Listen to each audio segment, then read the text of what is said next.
Vous avez déjà eu ce sentiment de vivre une vie qui n'est pas la vôtre?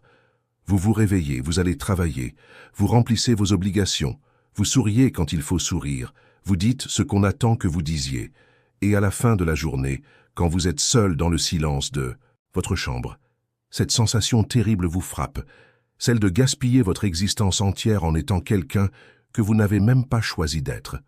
Vous regardez en arrière et vous réalisez que vous avez pris des décisions importantes, des décisions qui ont changé le cours de votre vie, mais vous ne vous souvenez pas d'avoir vraiment choisi quoi que ce soit.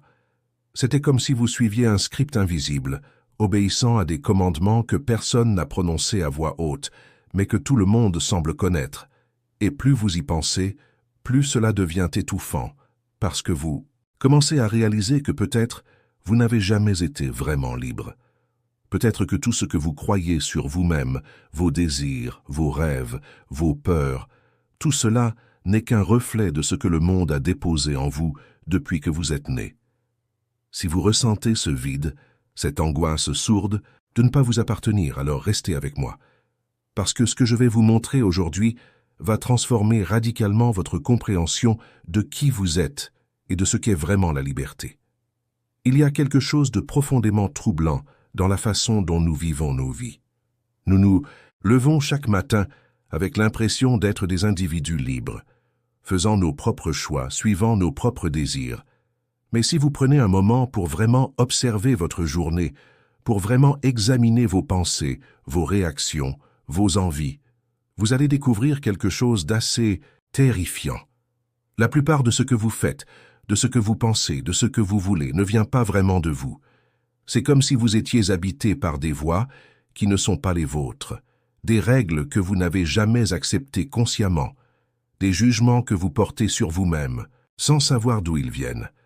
Vous vous critiquez pour ne pas être assez productif, assez performant, assez conforme à une image de réussite que vous n'avez jamais questionnée.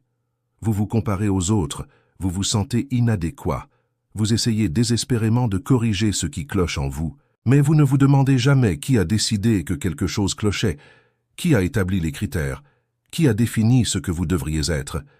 Et avant de continuer, je dois vous poser une question, et je veux que vous soyez complètement honnête, ne serait-ce qu'avec vous-même. Est-ce que vous vous avez déjà senti comme ça? Est-ce que vous avez déjà vécu cette sensation d'être étranger à votre propre vie? Parce que je sais que quand on passe par quelque chose comme ça, on se sent complètement seul, comme si on était le seul être humain sur la planète Terre à vivre cela. On regarde autour de soi et tout le monde semble aller bien, tout le monde semble avoir les réponses. Et alors on pense, qu'est-ce qui ne va pas chez moi? Pourquoi suis-je le seul à ne pas y arriver? Mais la vérité, c'est que vous n'êtes pas seul. Il y a des milliers de personnes qui regardent cette vidéo maintenant et qui ressentent exactement la même chose que vous. Et vous savez ce qui aide plus que n'importe quelle théorie ou explication?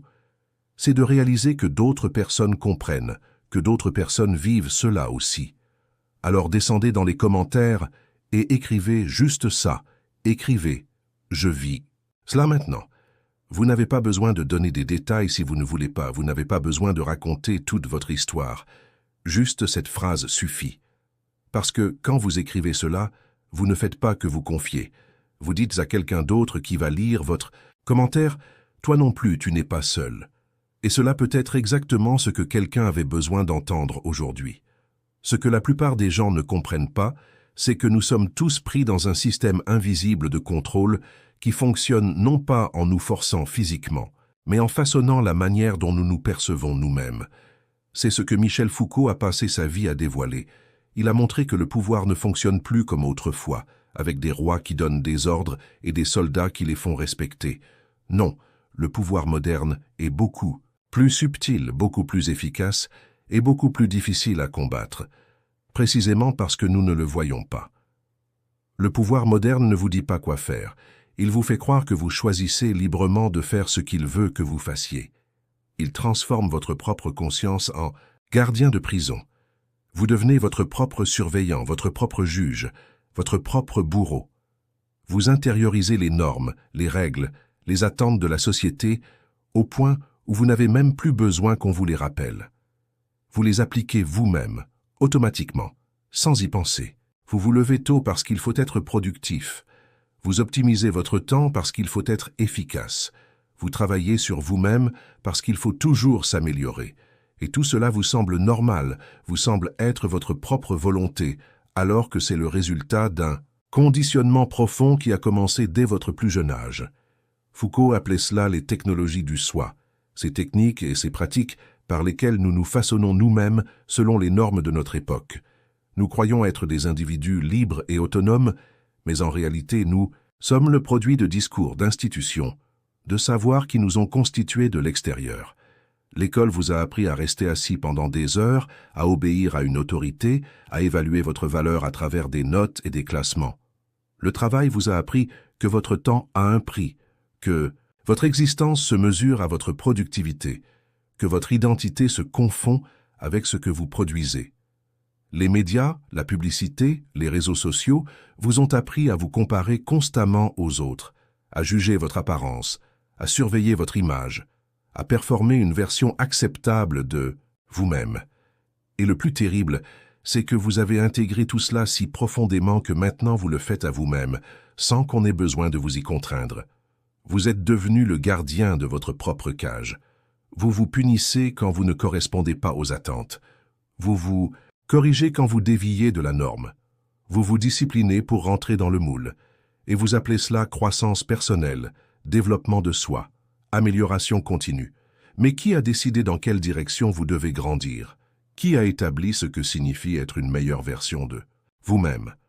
Ce qui se passe, et c'est cela que Foucault nous aide à voir, c'est que nous ne sommes pas libres tant que nous ne comprenons pas comment nous avons été construits. La liberté ne commence pas par faire ce que nous voulons, parce que nous ne savons même pas si ce que nous voulons vient vraiment de nous. La liberté commence par voir, par comprendre les mécanismes invisibles qui nous ont fabriqués. C'est comme si vous viviez toute votre vie dans une pièce et que vous pensiez que c'était le monde entier, jusqu'à ce qu'un jour, vous remarquiez une porte que vous n'aviez jamais vue. Vous réalisez que cette pièce n'est pas le monde, c'est juste une pièce, et que vous avez toujours eu la possibilité d'en sortir, mais vous ne le saviez pas parce que vous ne voyiez même pas les murs. Foucault ne nous donne pas une recette pour être libre, il nous apprend à voir les murs, à reconnaître les barreaux invisibles, à identifier les voies intérieures qui ne sont pas les nôtres. Et c'est seulement quand vous voyez vraiment comment vous avez été construit que quelque chose d'extraordinaire peut commencer à se produire. Vous commencez à vous déconstruire. Vous commencez à questionner chaque certitude, chaque évidence, chaque vérité, que vous teniez pour acquise sur vous-même. Vous commencez à vous demander qu'est-ce qui en moi est vraiment moi et qu'est-ce qui a été déposé en moi par les autres, par la société, par l'histoire. Cette prise de conscience est vertigineuse parce que pendant un moment vous ne savez plus qui vous êtes. Les repères disparaissent. L'identité que vous aviez construite commence à s'effriter. Et c'est terrifiant, mais c'est aussi le début de quelque chose de nouveau. Parce que maintenant, vous n'êtes plus simplement le produit passif de forces extérieures. Vous devenez actif dans votre propre création. Vous commencez à vous inventer plutôt que de vous découvrir. Foucault parlait de l'existence comme d'une œuvre d'art, quelque chose que nous créons, que nous façonnons, que nous sculptons. Non pas en suivant un modèle préétabli, non pas en nous conformant à un idéal extérieur, mais en expérimentant, en essayant, en osant être différent de ce qu'on attend que nous soyons. Il y a une différence énorme entre chercher sa vraie nature, comme si quelque part en vous il y avait une essence fixe qu'il faut découvrir, et se créer soi-même, reconnaître que vous êtes toujours en train de devenir, toujours en transformation, toujours capable de vous réinventer. La première approche vous enferme dans une recherche sans fin d'une authenticité mythique. La seconde vous libère pour expérimenter avec qui vous pouvez devenir. Il y avait un homme dont Foucault a étudié l'histoire, un homme du XIXe siècle qui avait mené une vie parfaitement conforme, parfaitement acceptable. Il avait un travail respectable, une famille, une position sociale stable. Mais à un moment de sa vie, quelque chose s'est brisé en lui. Il a commencé à tenir un journal dans lequel il notait toutes les règles invisibles qu'il suivait sans les avoir jamais choisies, toutes les pensées qu'il se censurait avant même de les avoir complètement formulées, toutes les envies qu'il réprimait parce qu'elles ne correspondaient pas à ce qu'un homme de sa position devait désirer. Page après page, Il a cartographié le système de contrôle qu'il exerçait sur lui-même. Et ce qui est remarquable, c'est qu'au fur et à mesure qu'il écrivait, qu'il voyait clairement tous ces mécanismes, ils commençaient à perdre leur pouvoir sur lui. Non, pas qu'il soit devenu soudainement libre de tout, mais il a cessé d'être leur prisonnier inconscient. Il a commencé à faire des choix différents, des petits choix au début, des choses qui semblaient insignifiantes, mais qui pour lui représentaient une transgression de l'ordre qu'il avait intériorisé. Et progressivement, il est devenu quelqu'un d'autre, quelqu'un qu'il avait choisi de devenir, plutôt que quelqu'un qu'on avait décidé qu'il devait être. Si vous êtes arrivé jusqu'ici dans cette vidéo, je sais que vous ne cherchez pas simplement de l'information. Vous cherchez une transformation, réelle, une façon différente d'exister dans le monde. Et je veux vous dire quelque chose, vous n'avez pas besoin de traverser cela seul. Cette chaîne existe exactement pour des gens comme vous, des gens qui en ont assez des réponses superficielles, qui veulent aller plus profond, qui ont le courage de remettre en question tout ce qu'ils ont appris sur eux-mêmes. Chaque semaine, j'apporte des réflexions comme celle-ci, explorant les recoins les plus profonds de l'expérience humaine à travers la philosophie et la spiritualité. Si vous voulez continuer ce voyage de connaissance de soi, abonnez-vous à la chaîne et activez la cloche. Non pas parce que j'ai besoin de chiffres, mais parce que vous méritez d'avoir un espace où vous pouvez penser différemment, ressentir différemment, être différent. Et si cette vidéo a touché quelque chose de vrai en vous, laissez un like pour que plus de personnes qui ont besoin d'entendre cela puissent trouver ce contenu. Vous n'êtes pas seul dans cette quête. Alors comment commence-t-on ce processus de déconstruction et de réinvention? Foucault ne nous donne pas une méthode en 5 étapes, parce que ce serait justement créer un nouveau système de contrôle, une nouvelle norme à suivre. Ce qu'il nous propose, c'est une attitude, une façon d'être vis-à-vis de nous-mêmes et du monde. Il appelle cela l'attitude critique, la capacité de ne pas être gouverné de cette façon-là, la volonté de questionner les évidences, de refuser les vérités, toutes faites, de ne pas accepter les limites qu'on impose à notre existence. Concrètement, cela signifie commencer à observer vos propres pensées comme si elles ne vous appartenaient pas complètement. Quand vous vous jugez, demandez-vous d'où vient ce jugement. Qui parle vraiment à travers cette voix critique dans votre tête? Est-ce vous ou est-ce votre mère, votre père, vos professeurs, la société? Quand vous ressentez de la honte, de la culpabilité, de l'inadéquation, demandez-vous quelle norme vous êtes en train d'appliquer et qui a établi cette norme.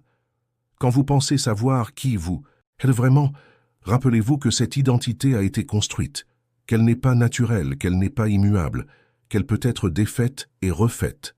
Cela ne veut pas dire que vous devez rejeter tout ce que vous êtes. Certaines parties de votre identité vous conviennent peut-être, vraiment elles vous aident à vivre, elles vous rendent plus heureux. Gardez-les. Mais gardez-les consciemment, par choix, pas par habitude ou par peur. Ce qui compte, c'est de développer cette capacité à prendre du recul, à créer un espace entre ce que vous ressentez et la façon dont vous réagissez. Quand vous sentez l'urgence de vous conformer, de plaire, de performer, prenez une pause, respirez. Demandez-vous, qu'est-ce qui se passerait si je ne faisais pas ce qu'on attend de moi? Qu'est-ce que je risque vraiment? Et souvent, vous allez découvrir que le risque est beaucoup moins grand que vous ne le pensiez, que la peur qui vous retient est disproportionnée par rapport au danger réel. Vous allez découvrir que vous avez beaucoup plus de liberté que vous ne le croyiez, mais que vous ne l'exerciez pas, parce que vous aviez tellement bien intériorisé les limites que vous ne les voyez même plus. Commencez petit. Faites une chose différente, une chose que le vous habituel ne ferait pas.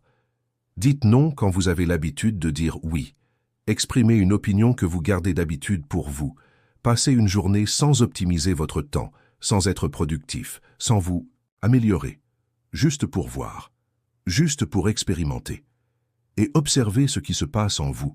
Observez la résistance, l'anxiété, la culpabilité qui émergent. Ce sont les gardiens de votre prison intérieure qui réagissent parce que vous êtes en train de désobéir à l'ordre établi.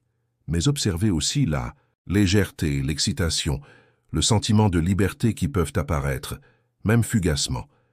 C'est le signal que quelque chose en vous respire enfin, quelque chose qui était comprimé depuis longtemps.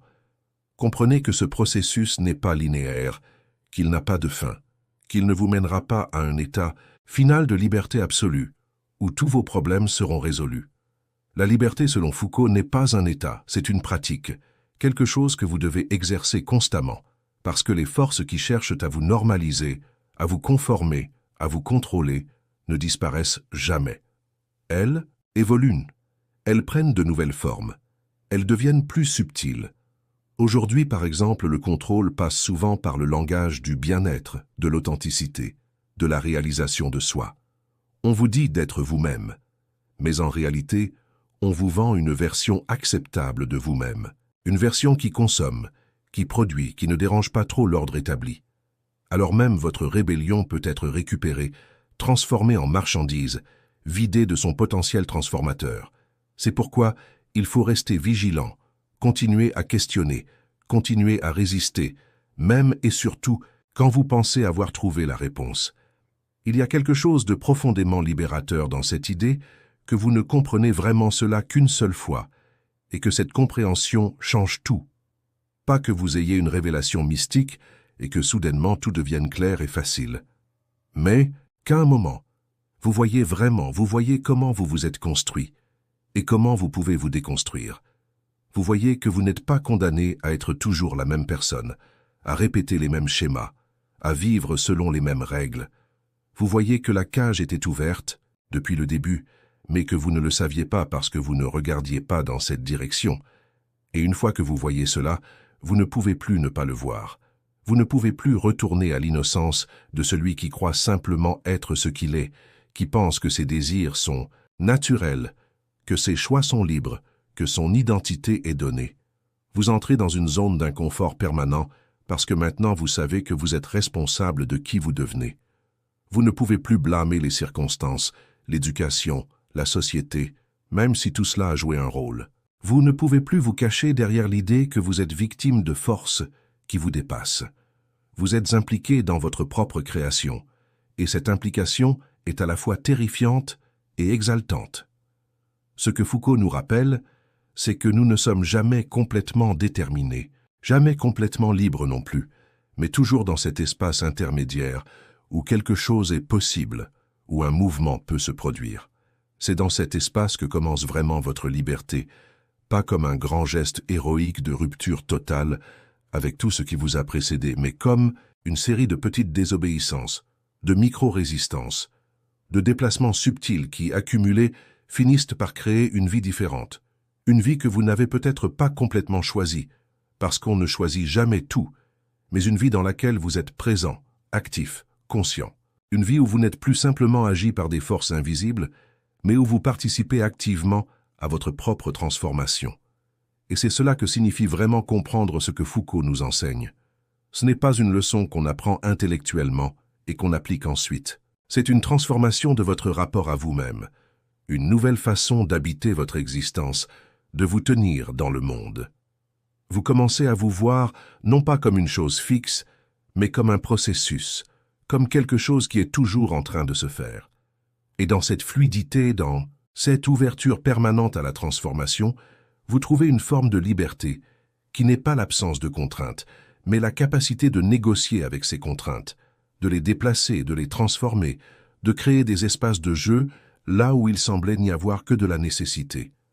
Votre liberté commence au moment où vous comprenez vraiment que vous n'êtes pas qui vous croyez être, que ce soit que vous défendez si farouchement n'est qu'une construction provisoire, une histoire que vous vous racontez, une identité que vous performez, et que vous pouvez raconter une autre histoire, performer, une autre identité, devenir quelqu'un d'autre. Non pas en fuyant qui vous êtes, mais en reconnaissant que qui vous êtes n'a jamais été fixe, que vous avez toujours été multiple, changeant, contradictoire. Et qu'au lieu de voir cela comme un problème à résoudre, vous pouvez l'embrasser comme une ressource, comme une possibilité infinie de création. Vous n'avez pas à chercher votre vraie nature, vous n'avez pas à découvrir qui vous êtes vraiment au fond de vous.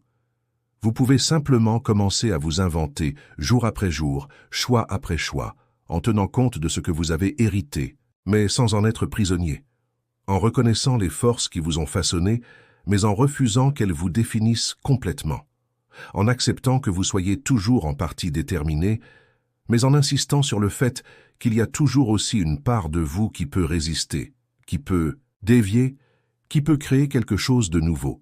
C'est cela que signifie ne comprendre cela qu'une seule fois.